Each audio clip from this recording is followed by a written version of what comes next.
Kapuso Star, mapapanood na sa FPJ Batang Quiapo. Isa na namang malaking pasabog ang hatid ng FPJ Batang Quiapo dahil isang Kapuso Star ang inaasang magpapakita sa teleseryeng pinangungunahan ni Coco Martin.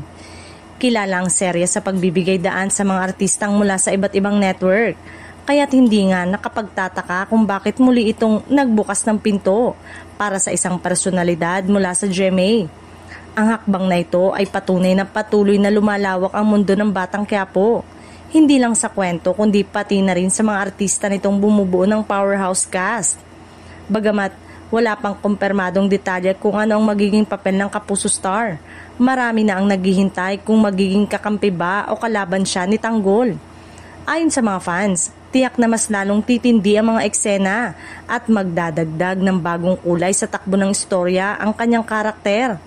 Sa patuloy na pagdagsa ng mga malalaking pangalan mula sa iba't ibang istasyon, nananatiling numero 1 ang Batang Quiapo sa puso ng mga manonood. Lalo itong nagiging simbolo ng pagkakaisa sa showbiz dahil binabasag nito ang dating hangganan ng network wars. Sino kaya ang Kapuso Star na sasabak sa Quiapo World? Abangan ang kanyang engranding pagpasok sa mga susunod na linggo.